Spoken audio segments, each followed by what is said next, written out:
Les mots d'un des policiers chargés d'enquêter sur la disparition de Lola à Paris provoquent une vague d'émoi.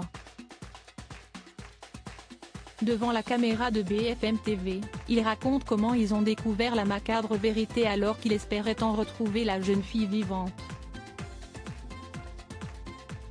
Le journaliste police-justice de BFM TV Maxime Branteté a interviewé un des policiers du 19e arrondissement parisien qui a œuvré pour les recherches de Lola, 12 ans, alors qu'elle était signalée comme disparue le 14 octobre 2022.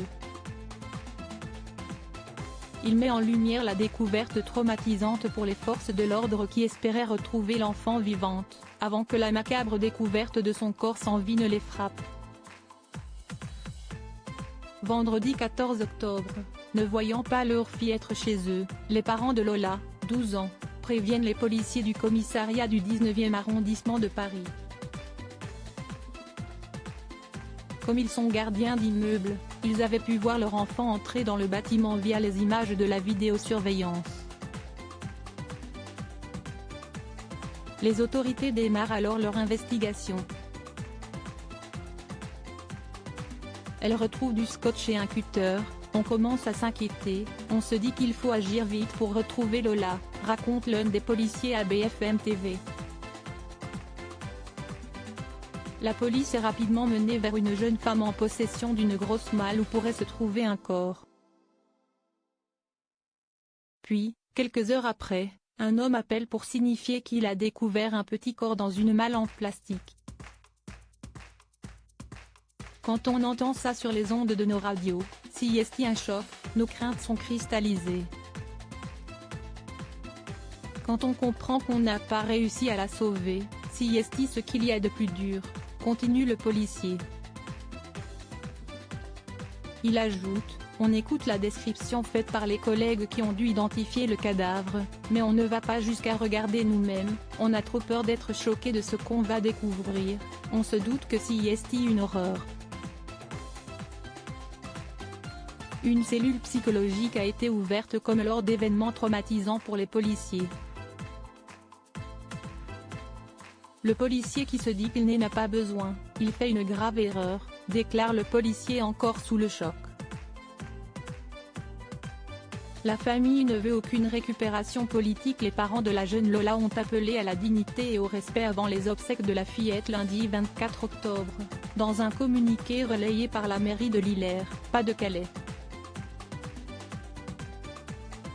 Le soutien de toute une population est une aide précieuse pour surmonter cette douloureuse épreuve. Mais nous souhaitons que celles et ceux qui viendront apporter leur soutien le fassent sans écharpe officielle ou signe particulier d'appartenance à un organisme politique, ajoute-t-il. Les circonstances de la mort de Lola et le profil de la meurtrière présumée, Dabia, de nationalité algérienne, ont suscité de vives critiques à droite et à l'extrême droite, qui ont reproché au gouvernement une mauvaise gestion de l'immigration irrégulière.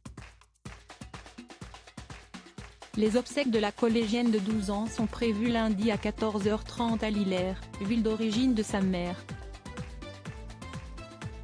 Elles sont ouvertes à toutes celles et ceux qui souhaitent lui rendre un dernier hommage, précisent ses parents, mais l'inhumation au cimetière se fera dans la plus stricte intimité. La cérémonie sera célébrée par l'évêque d'Arras, Olivier Le Borgne, à la collégiale Saint-Omer, a indiqué jeudi la communication du diocèse.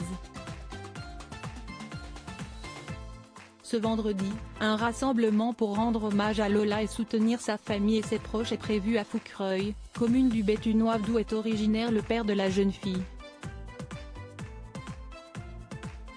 Dès maintenant, les parents de Lola ont décidé de quitter Paris pour venir vivre à Fouquereuil. Avant leur retour définitif, si est une occasion de venir leur témoigner toute notre compassion dans ces moments de grande peine, écrit sur le site internet de cette commune de 1600 habitants le maire Gérard Augier.